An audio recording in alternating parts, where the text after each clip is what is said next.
आपण कुठं आहे आणि नक्की चाललंय काय. आता मागच्या 2 दिवसापूर्वी देशाचं एवढं मोठं सोनं त्यांनी हे केलं. विधानसभेमध्ये उमेदवार म्हणून महाविकास आघाडीचा उमेदवार म्हणून मी आज या ठिकाणी आपल्या समोर आहे आणि विचारांची लढाई लढतोय.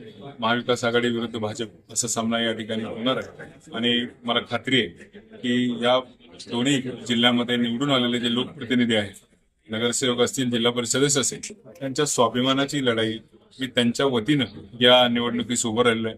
विधान परिषदेमध्ये निवडून गेल्यानंतर या लोकांचे, जिल्हा परिषद सदस्य असतील, नगरसेवक असतील, यांच्या अडीअडचणी, त्यांना त्यांच्या मतदारसंघात कामं करण्यासाठी येणाऱ्या ज्या अडीअडचणी आहेत त्या सोडवण्यासाठी मी आवाज उठवण्यासाठी खऱ्या अर्थानं या ठिकाणी निवडणुकीत सामोरे जातोय.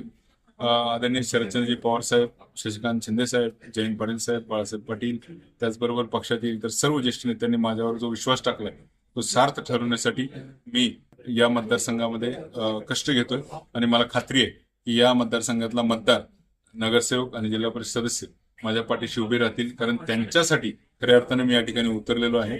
आज विरोधी पक्षात असलेल्या नगरसेवक आणि जिल्हा परिषद सदस्यांना निधीपासून वंचित केलं जातं.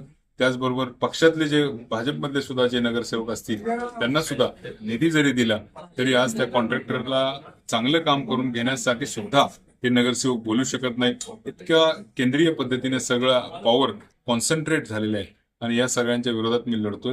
खऱ्या अर्थानं या नगरसेवकांना आणि जिल्हा परिषद सदस्यांना जर स्वतःचा स्वाभिमान पुनश्च मिळवायचा असेल, त्यांचे प्रश्न विधानसभेत चांगल्या पद्धतीने मांडणारा जर नेता या ठिकाणी त्यांना हवा असेल तर त्यांनी नक्कीच माझ्या पाठीशी ठामपणे उभं राहावं असं मी आवाहन करतो. त्यांचा अनुभव त्यांच्या पाठीशी आहे, त्यांच्या पद्धतीने ते लढतायत, त्यांचा पक्ष त्यांच्या पाठीशी आहे. त्याच पद्धतीनं माझ्या पाठीशी माझ्या पक्षातले ज्येष्ठ नेते आहेत, जयंत पाटील साहेब आहेत, शशिकांत शिंदे साहेब आहेत, बाळासाहेब पाटील आहेत, काँग्रेसचे विश्वजित कदम असतील, खासदार पाटील साहेब, विशाल पाटील आहेत, इकडून आमचे खासदार धैर्यशील मोहिते पाटील आहेत. हे सर्व ज्येष्ठ नेते, अनुभवी नेते सुद्धा माझ्या पाठीशी आहेत.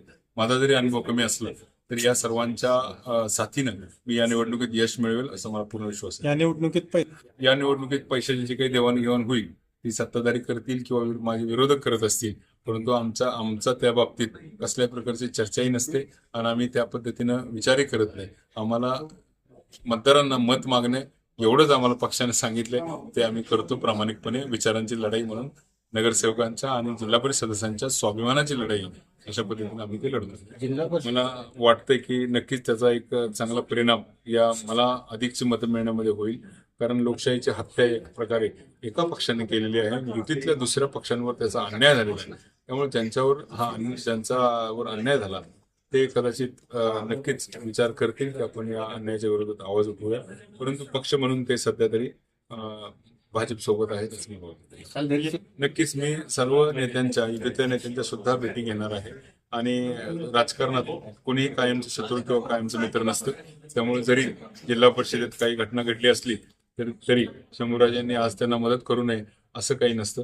राजकारणात प्रत्येक वेळी वेगळा गेम असतो, वेगळ्या पद्धतीने खेळला जातो. त्यामुळं ते एका गाडीतनं गेलं त्याचं मला काही वाईट वाटण्याचं कारण नाही. तो त्यांचा राजकीय याचा भाग आहे. त्यामुळे मीही त्यांची गाठ घेणार आहे. मी सर्व ज्येष्ठ त्यांची गाठ घेणार आहे आणि त्यांचे आशीर्वाद घेणार आहे. या ठिकाणी माझी भूमिका स्पष्ट आहे. मी विजयासाठीच या ठिकाणी निवडणुकीत उतरलेलो आहे आणि त्यामुळं मला विजयाची खात्री आहे आणि मला पूर्ण विश्वास आहे की हा असंतोष जो या सांगली आणि सातारा जिल्ह्यामध्ये पसरलेला आहे त्या असंतोषाला नगरसेवक आणि जिल्हा परिषद सदस्य वाट करून देतील आणि माझ्या रूपाने त्यांचा आवाज मांडणारा एक नेता विधान परिषदेत पाठवतील. शरद पवार साहेब, सुप्रियाताई आणि रोहित दादा हे सर्वच ज्येष्ठ नेते या प्रचारादरम्यान या ठिकाणी तुम्हाला दिसतील.